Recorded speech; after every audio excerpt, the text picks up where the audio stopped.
to be not necessarily not homeschooling, but finding outside sources, finding other authorities for your son to be under, finding to get mom out of the picture a little bit, so it's not, as her son has what I think the Greeks called the thumos, he wants to prove himself. He wants to say, am I a man? And do I have what it takes? And sometimes that's when he has to do that up against his mother. That's a very difficult, it strains that relationship. So whatever mom can do at that point to find outside help with her sons, I think is a great idea. I'm not against homeschooling. As a matter of fact, I think all these different things that we're seeing, all these homeschooling, out of homeschooling is coming the idea that we can educate in new ways, that we are not stuck with this old model that is obviously not working, that we definitely can look for compilations of this, a 3-day school week, a 4-day school week, a shorter day, a longer day, a lesser day, 9 months a year, 10 months a year, all year. There's just so many things that we can do where with the internet and all this, the thinking, we can break away from this model that is failing our boys. And one way, I talked to you earlier about this, and this I'll get this little basic thing, but one way I think we are failing our boys is we're failing to understand the sleep needs of teenagers. And right now in this country, we have a crisis of mental illness among teenage boys. They're the highest category of mentally ill people. I think the ages 15 to 28 is a very high category, and much of that is related to lack of sleep. Our boys are not getting enough sleep. Our school systems are not set up for boys to get sleep. So right away, I would start my school at a later hour. I would probably start a school about 9 o'clock in the morning. Well, the question for my listeners is, Cindy Rollins, how much sleep should a boy get? Well, I think they would need about 9 to 10 hours of sleep a night. And we, of course, as adults, we need 6 to 7 to 8 hours of sleep. I try to get 8 hours. I think we're just brain science is just realizing how important sleep is to our brains and to our mental health. And so I really believe that if we could start there, I think we would have a huge, if our public school system could start there, we'd have a huge change in a little bit of those statistics. Well, how are schools today, Cindy Rollins, segregated? And would a school for boys, a charter school for boys, even perhaps avoid some of those the problems of segregation of like types together? Yeah. For boys, segregation from girls is a wonderful, wonderful idea. They have a total different need base than girls. And often when they're with girls, the girls are outshining them. The girls are making them look bad. And a boy's reaction to the powerful girl is, let her go. Let her be the powerhouse. Let her do it. I'm not gonna fight this girl. I'm not gonna go up against this girl. So right away, you have a system where boys are trained in our school system to not try. And you see this over and over and over again.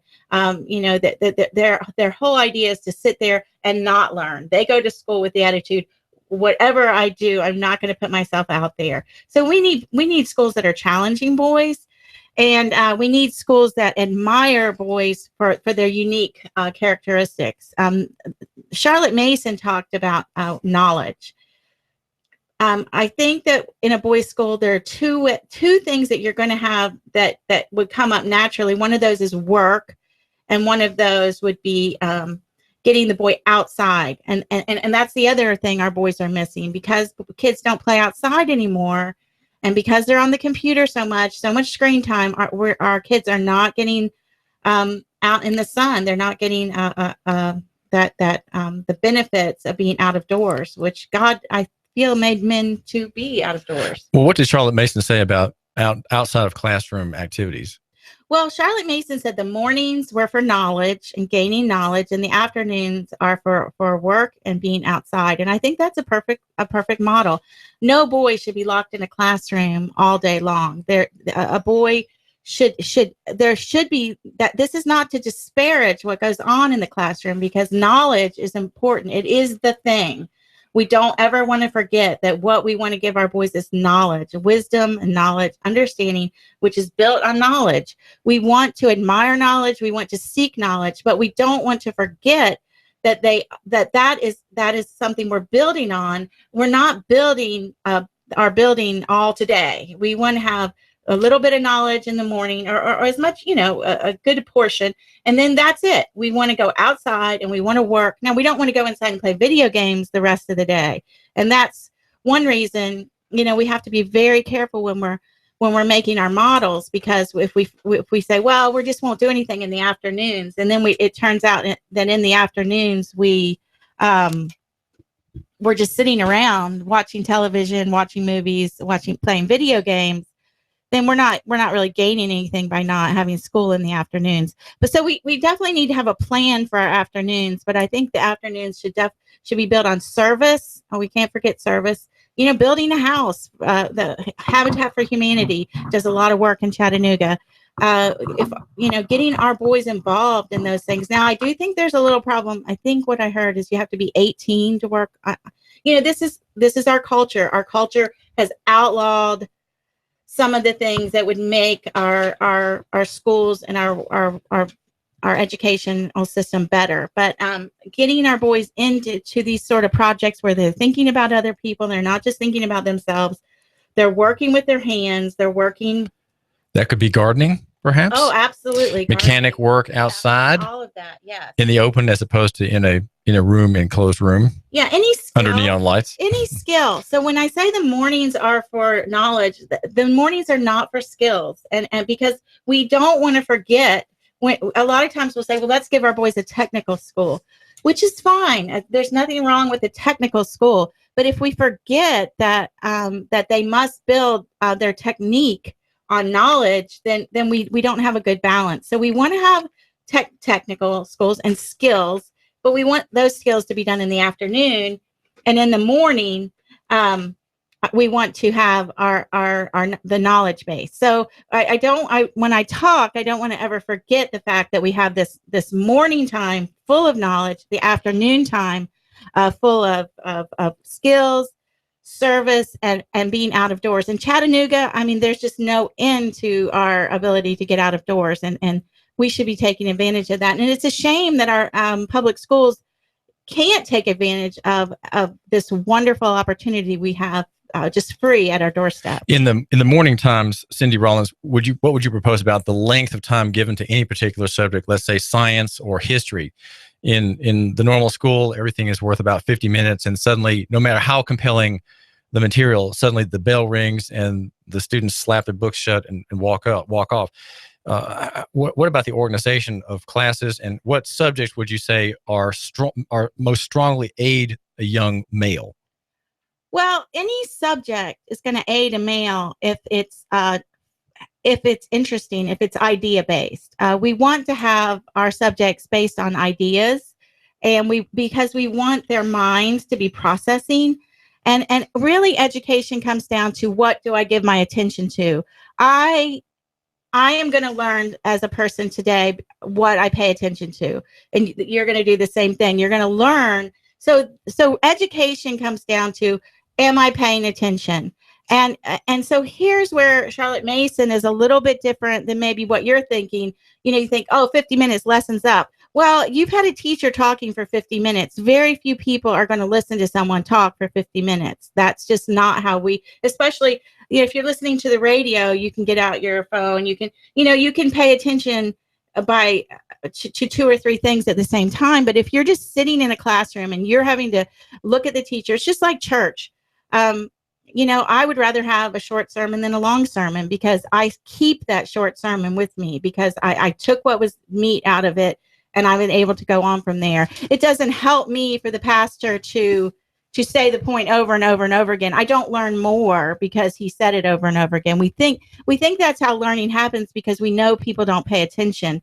But that is what an ideal education would consist of: teaching our children that what we are teaching them matters, and that we should pay attention to it. So shorter lessons can help that. When you have a young child, they have a short attention span. That means they can only learn one thing for a short amount of time. But what you can do is you change the subject. I'm reading about American history. I read for a short amount of time. I change. I go to world history, or I go to science. I start reading in different areas.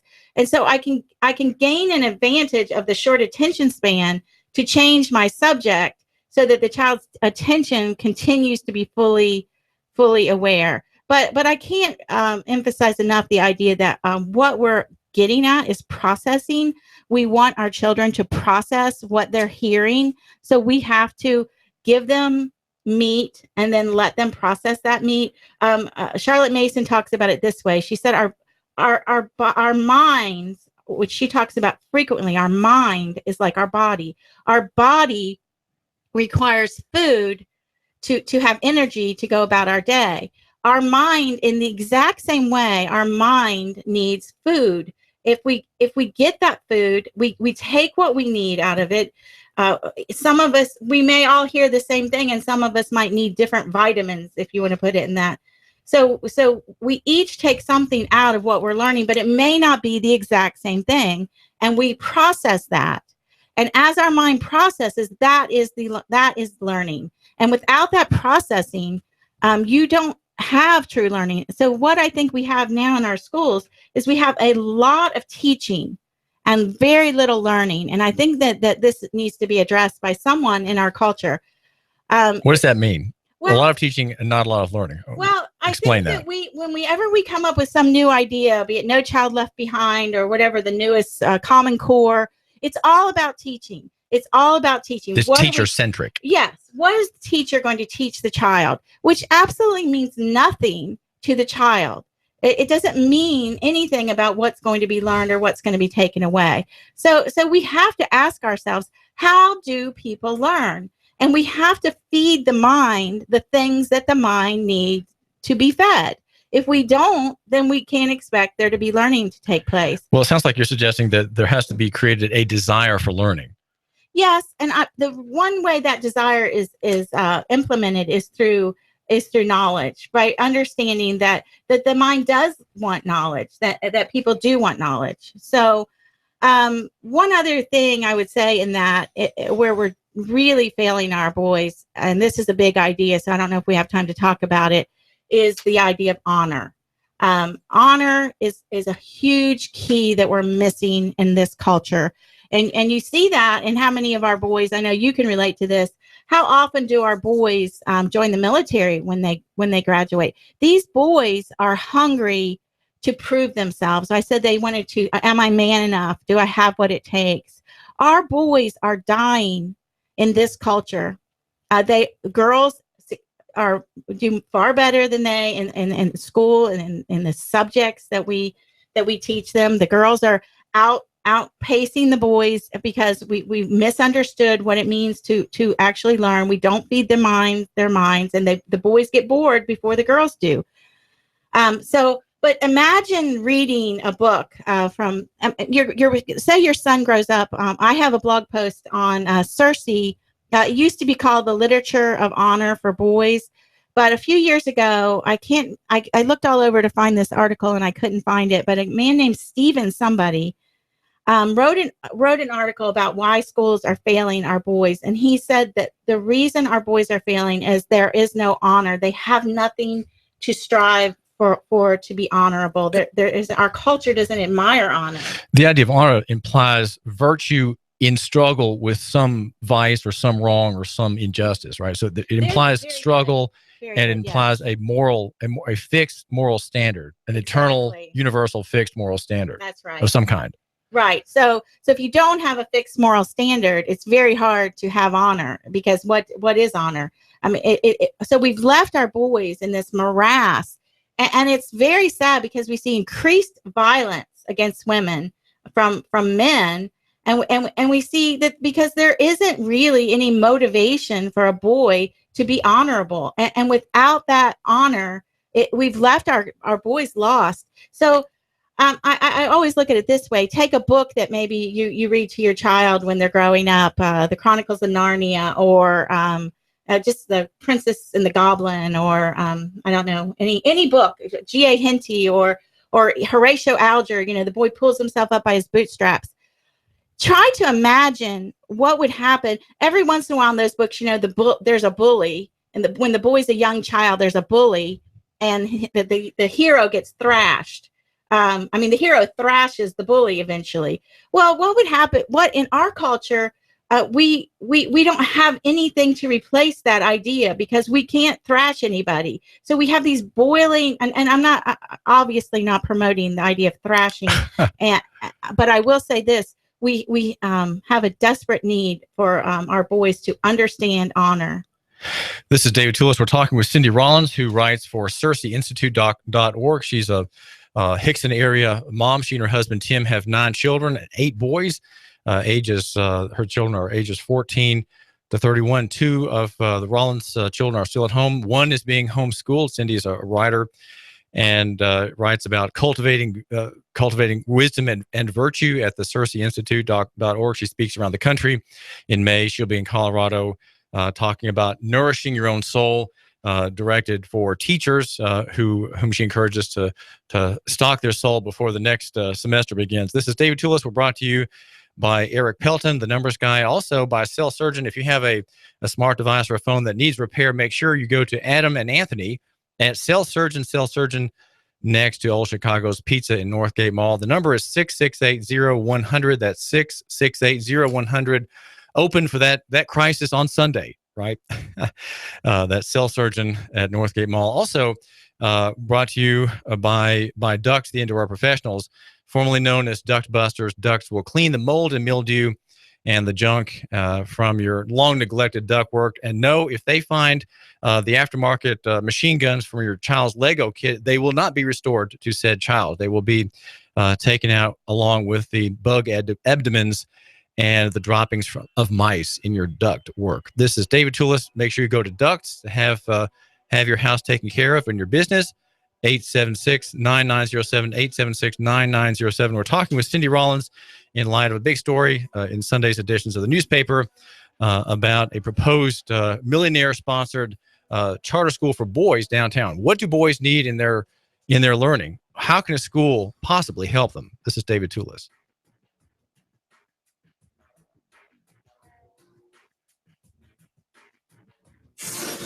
You give us 12 minutes and 40 seconds, we'll give you Chattanooga and the world.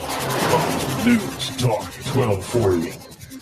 After a few early morning clouds, lots of sunshine for your Friday. A little breezy and cooler. Highs struggling at 50 tonight. Lows 30 to 32. The weekend, though, looking great. Lots of sunshine. Highs tomorrow much warmer, around 60. Continue dry and pleasant through Sunday. As an entrepreneur, you're always on the go. Turn your mobile phone into a business phone with Grasshopper, the entrepreneur's phone system.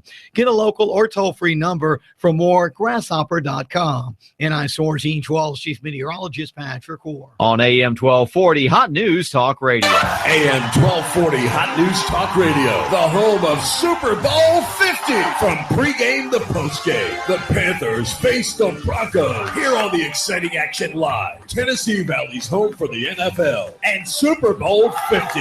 AM 1240. HotNewsTalkRadio.com. You give us 12 minutes and 40 seconds, we'll give you Chattanooga and the world. News Talk 1240. News Talk 1240.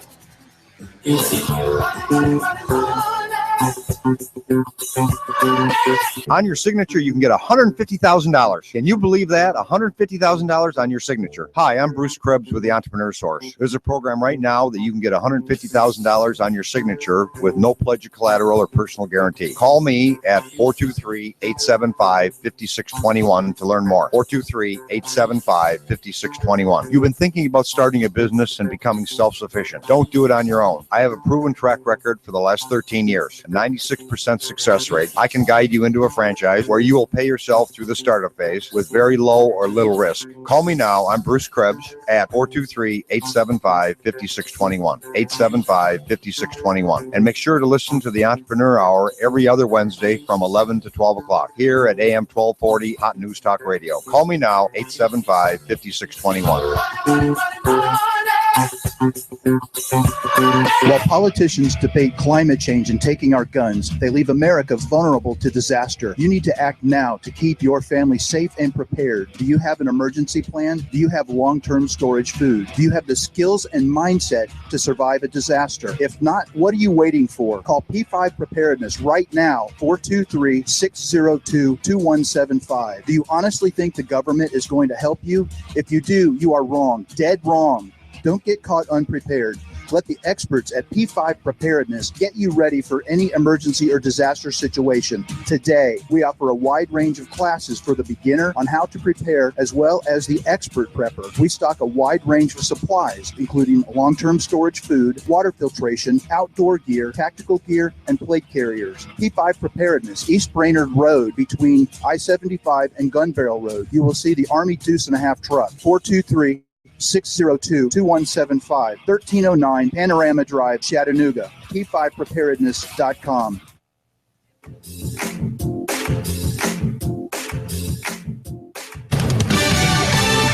Fox News Radio, I'm Pat O'Neill. It's going down to the wire in Iowa with polls showing GOP presidential candidate Donald Trump and Democrat Hillary Clinton in the lead before tonight's caucuses. But there are still many undecided voters. There are others whose job it is to persuade those undecideds, like this caucus captain for Ted Cruz. I will speak on his behalf, and I will be there early to greet people, get people checked in that are Ted supporters, and rally anybody that's undecided. The caucus starts at 7 o'clock Central Time tonight. Fox Radio's Tanya J. Powers in Des Moines. Microsoft has designed an app to let Iowa precincts tally results and report them to headquarters. The company's Stan Bragg says it's a rather simple process. It aggregates the data automatically. It's on a cloud-based platform that's highly reliable, highly secure. Both parties are using the technology. Consumer spending was flat last month, but more people are socking it away. The savings rate hit its highest level in 3 years. Fox News. We report, you decide. You give us 12 minutes and 40 seconds, we'll give you Chattanooga and the world. News Talk 1240. AM 1240 Hot News Talk Radio with your Hot News Now update. A mother and father were gunned down on East 13th Street Sunday night at about 10:32. Their child appears to be a witness to the crime. He called 911 reporting that his parents had been shot. Police found 2 individuals on scene. They had both been shot. They were both pronounced dead on scene. The CPD has increased patrols in the area, but still does not have a suspect or a murder weapon. If you have any information regarding this crime, please call 423-698-2525. 2 vehicles have been burned at the Jewish Community Center. The FBI has been notified. The Jewish Community Center officials believe that it might just be a random act, but the CPD is treating it as though it is a hate crime. In Rossville, a SWAT team shot and killed a man. A propane company employee says that Jose Allegra, who was 64, fired upon him when he entered his property. The employee called the police. The propane employee called the police. A SWAT team responded. Mr. Allegra holed himself up inside of his house, and after a long standoff, the SWAT team killed him. The GBI is handling the investigation. You give us 12 minutes and 40 seconds, we'll give you Chattanooga and the world. News Talk 1240. After a few early morning clouds, lots of sunshine for your Friday. A little breezy and cooler. Highs struggling at 50 tonight. Lows 30 to 32. The weekend, though, looking great. Lots of sunshine. Highs tomorrow much warmer, around 60. Continue dry and pleasant through Sunday. As an entrepreneur, you're always on the go. Turn your mobile phone into a business phone with Grasshopper, the entrepreneur's phone system. Get a local or toll-free number for more, grasshopper.com. NI-SOAR's Ian 12 Chief Meteorologist Patrick Core. On AM 1240, Hot News Talk Radio. When the weather turns bad, turn to AM 1240 Hot News Talk Radio. On the net, hotnewstalkradio.com. Follow us on Twitter, YouTube, and Facebook. From the Hot News Talk Radio Weather Center. Chattanooga, we've got you covered. When the weather turns bad, the Tennessee Valley turns to Hot News Talk Radio. Go, go, go, go, go. Hot News Talk 1240. I'm blowing everything up. We're starting over. I'm doing a new show. I want guys who push it to the middle of the table and go over the top. Take a risk, fail miserably. I'm right, and I'm not wrong, and I'll never back down. Conflict works. Allow it. It's The Herd with Colin Cowherd. Right here and everywhere. Noon Eastern. You give us 12 minutes and 40 seconds, we'll give you Chattanooga and the world. News Talk 1240. Live from Chattanooga, Tennessee, it's Nooganomics with David Tulis. The Christian ministry Answers in Genesis has won an important legal victory. It's building, as you may know, a $91 million Ark Encounter project in Kentucky at a theme park, and it is sought tax breaks worth $18 million. These were denied. An approval was rejected, but a U.S. district judge has ruled that it cannot be denied under the state constitution. The benefit, the breaks for that capital project. Ken Ham, the president of Answers in Genesis, says the court's decision is a victory for the free exercise of religion in this country, including in hiring, because that was one of the sticking points that Answers in Genesis, a Christian group, hired Christians. And it was said initially that this was not allowed because of the purported separation of church and state. This is David Tulis. I'm the editor of Nooganomics.com, the website for the man who matters. And no, it's not a popular website. It's not popular because very few people matter in the end. And those who do matter are few and far between. And they're people of ideas. And I hope you, my listener, are among that small group. And you can encourage others in the direction of the free market and the prospect of more knowledge and more learning. And we are going to find out about knowledge and learning from Cindy Rollins. She is a writer and the mother of 9 children. 8 of them are boys, and they range in age from 14 to 31. 2 of her children are still at home. One of them is home educated. Cindy and her husband Tim live here in Chattanooga. She is a fan of an English pedagogue and writer named Charlotte Mason, who my wife and I both favor very highly as far as her ideas go. And I've been asking Cindy, what would she do if a proposed boys' charter school in Chattanooga were built along the lines outlined in the work of Charlotte Mason? So, Cindy Rollins, how is it that Charlotte Mason favors in education the role of honor and an understanding of honor among students? Well, for one thing, she favors that because she's very, very strong on the classics, Plutarch. If you go back and read Plutarch, it's a kind of a citizenship program, but these are stories that embody the ideals of Western civilization. So Charlotte Mason was very, very firm that where we get our information from is our primary source documents. When we learn, we want to be learning. It's not about the teacher knowing everything. It's about the information that the teacher has access to, her giving her students the very, very best that's available in whatever subject it is. If it's biology, if it's English, if it's history, whatever history, French, all of these different things, we want to go to the source of the best material and not just count on the teacher to be that source. And this frees us up from having teachers who are experts on everything. It's very hard to find a teacher who knows everything. And certainly homeschooling moms, that's one of the longtime criticisms of homeschooling is how could a mom know everything? Well, that's ridiculous. And how can a mom teach honor? Yes.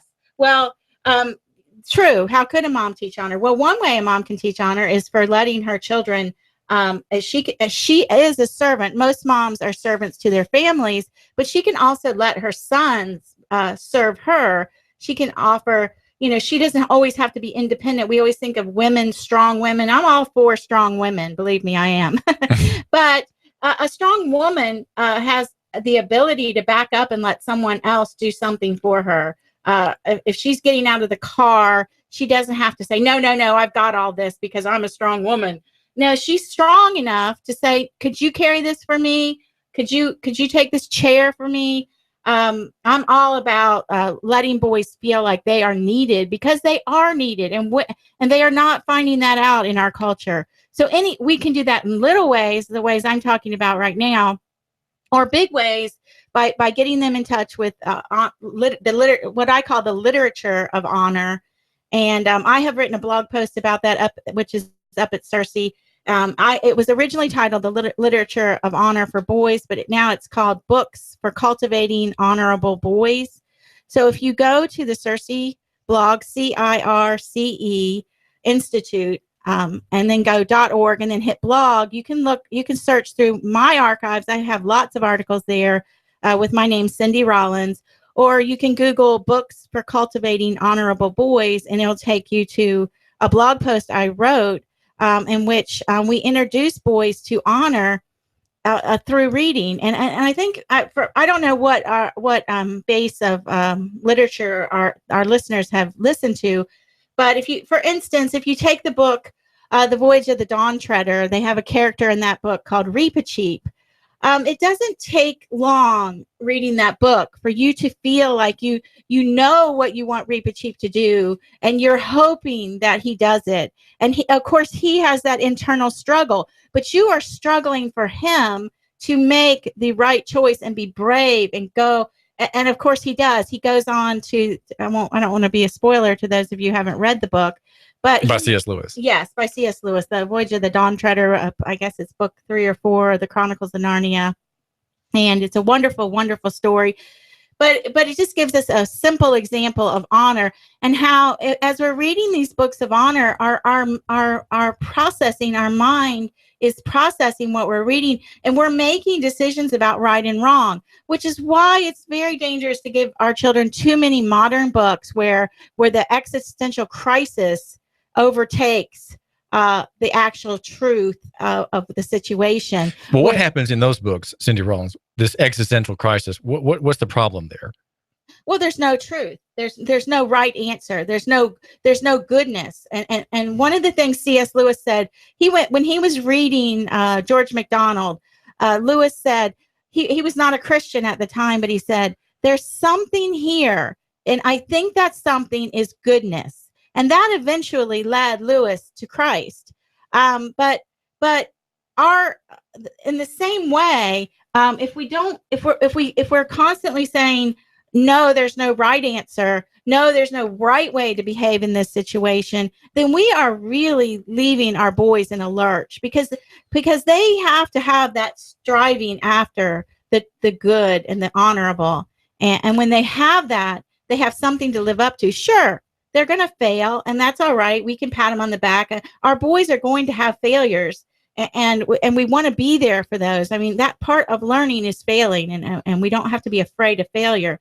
But we also have to have something to shoot for if we're going to hit something good. How can the Charlotte Mason theory, Cindy Collins, help a school set up to help poor families of a minority race, let's say? Well, that is the heart and soul of my own thinking. As my kids have grown up and moved away, and I've started thinking of what this means. It's because, and I look at our culture right now. I'm a white person. I have all this white angst and guilt over racism. I don't want to be a racist. And I as a matter of fact, before I even got the phone call to do this radio show, I think constantly about education and what it means to educate. And my constant thoughts are, how can we take these ideas to the inner city where they would make a huge impact in our culture? Because there are people crying out for honor in the inner city, but there is nowhere for them to hang that hook. And we have got to start giving them that. And I look at Chattanooga and the problems we face. And so I was even up in the middle of the night last night, not knowing I was going to do this interview. And I turn over, I look at my phone, and there is a shooting, another shooting in Chattanooga. And it's 2 parents. Parents have been shot.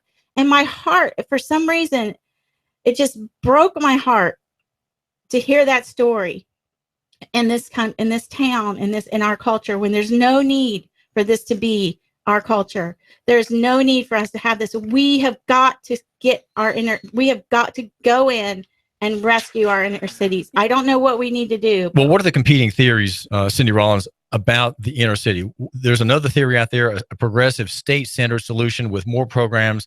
The matriarchal culture have these young people more and more enwrapped in a state system, and in a kind of, I would think, a demeaning, emasculating system where you're always monitored by somebody. That's one a rough description of one theory. How does the Charlotte Mason theory differ from that, and how is it maybe better? Well, I would definitely say that boys need strong male role models, without a doubt. And they need authority. They need, and that's not a popular concept in our culture. Now, when I say authority, I have a firm belief that the person wielding authority must wield it lightly, but they must wield it. And with our boys, it's even more important than obviously with our girls. Our boys are looking for strength, and they're looking for men to step up and show them how to be a man and how to display that honor. And so a boys' school allows you to be a little harsher with the boys without being a strong male can be very harsh in a way that a female would not be, and in a way a female would be very uncomfortable with. At the same time, he can also be wear that authority lightly, not take himself too seriously, and not be all about the authority. Authority is never about itself; it's always about the greater good. And so we want to see this. Now, where Charlotte Mason comes into this in these schools is a lot of times people look at a Charlotte Mason education, which is full of poetry and literature, and they feel like, oh, that's so. And twaddle-free books. Yes, twaddle-free is that's one of her words that we don't want to be. And a good example of twaddle would be a textbook. How boring is it to read a textbook, which is just a spitting out of facts? Facts are never appropriate food for the mind. Facts have their place here and there, but if you want your child, your student to process, which is what learning is about, with true learning, then you're going to have to move away from facts and get into the more narrative learning. Now, there are times when we learn facts, but our facts have to be in the context of our greater learning, or we're going to be producing students without a moral fiber.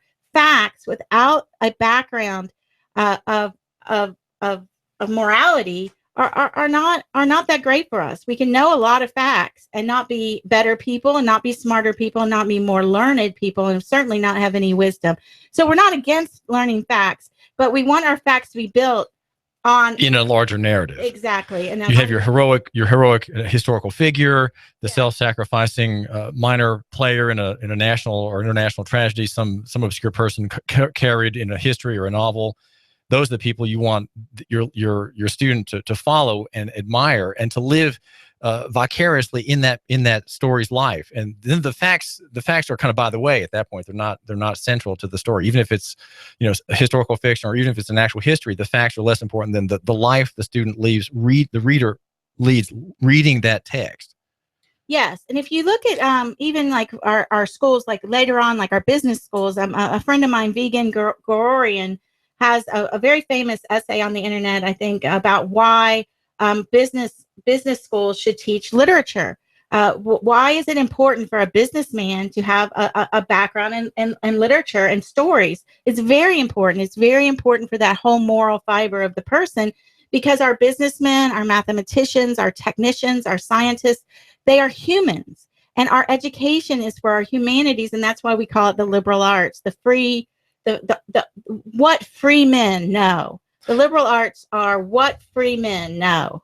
So, have you answered the question of why a businessman should read literature in his working on his MBA? Why should he? Absolutely, he should read literature. I haven't answered it. No, okay, answer it. He should read literature so that he has a moral base and an understanding of all people, and in a larger context for his dealings in life, so that he isn't just somebody whose bottom line is how much money am I going to make. Right.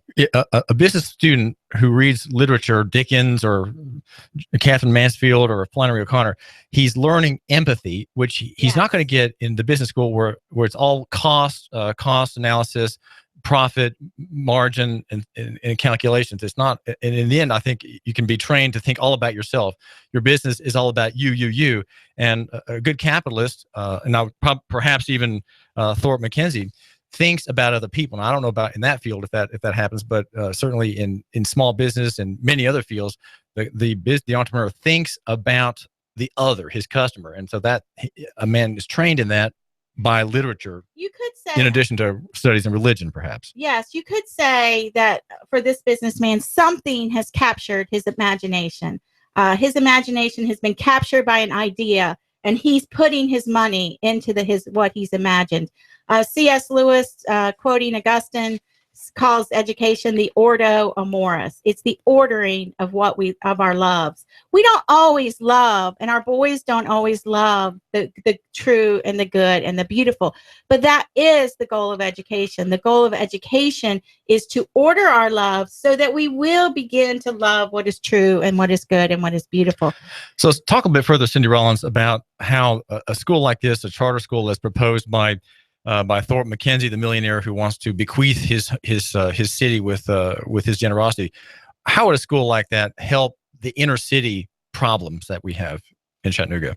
Well, and this is interesting that you asked me that question, because as I got up in the middle of the night and I'm reading that story and I'm praying, I'm thinking, Heavenly Father, I am nobody. How could I help the inner city of Chattanooga? And I'm completely overwhelmed. But I do believe that God loves our inner cities, and He loves the people in there. And there are mothers in the inner cities who are crying in their hearts for their children to have options and opportunities that they don't have. So I can't help but believe that if a group of men in our city of Chattanooga did get together and did start this school, that it would have an impact. Maybe it wouldn't. This is the thing that is so hard for us and our culture.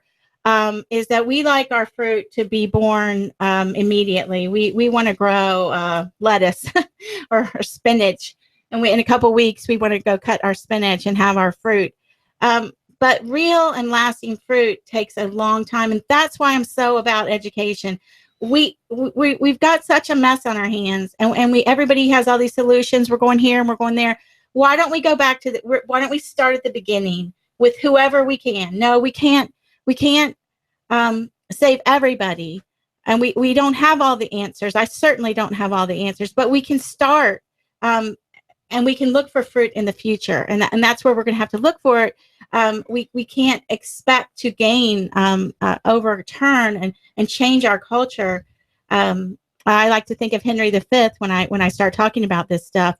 The fewer we are, the greater share of glory. Our culture. We have a culture that's failing, and we all see it, and we're all but this is our culture. This is the culture that we live in. We can't turn against our culture, because that would be committing cultural suicide. This is our culture, so we have to continue to hook up. And I look at education as this way: is I'm throwing a line. My parents threw something to me, and I'm throwing it on to my children, and that is the culture. And that has broken down. There are many, many people that are not having their culture passed on to them, and they're floundering. And the more of us that can throw hooks to those people, the better off we'll be as a culture. This is David Tulis. We're talking with Cindy Rollins, who's a writer. Her work is found at circeinstitute.org. That's CIRCE Institute.org. She's a mother of 8 sons, 9 children altogether. And Cindy, I was recently on a hike on Lookout Mountain, and one of your sons was there, and he was spouting poetry on the trail. Oh, wonderful. And that was one of my How does he do that? I think he was my 27-year-old son. So all my boys, we did a lot of poetry in our home, and you would think, and people don't understand poetry anymore. It's become kind of a feely, happy-feely, kind of girly kind of thing. But poetry is metaphorical thinking. It teaches us to take an idea and process the idea and put it and think of it in a different way. That is a high level of thinking. And it also touches our hearts.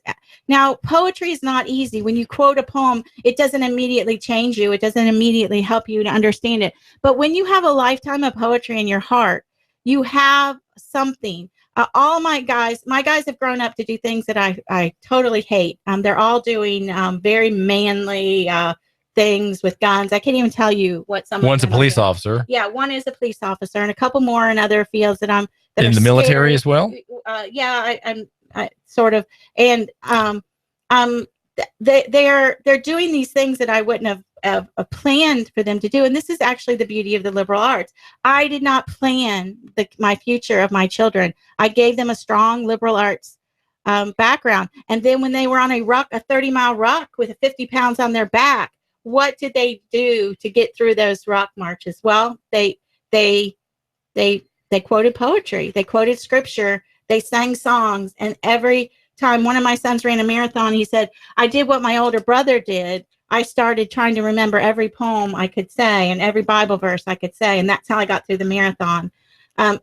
These are things that have a lasting impact that in our hearts and our lives, and these are things that are going to last long after we're gone, and their education and what they learned and the chemical elements and the math facts are gone. A local millionaire plans on bequeathing some of his wealth on a charter school here in Chattanooga for boys, serving the inner city. This is a very exciting prospect. Let's hope it is a free market-oriented operation, not relying on the state, a part where there is liberty and freedom. Cindy Rollins, thank you. Thank you very much.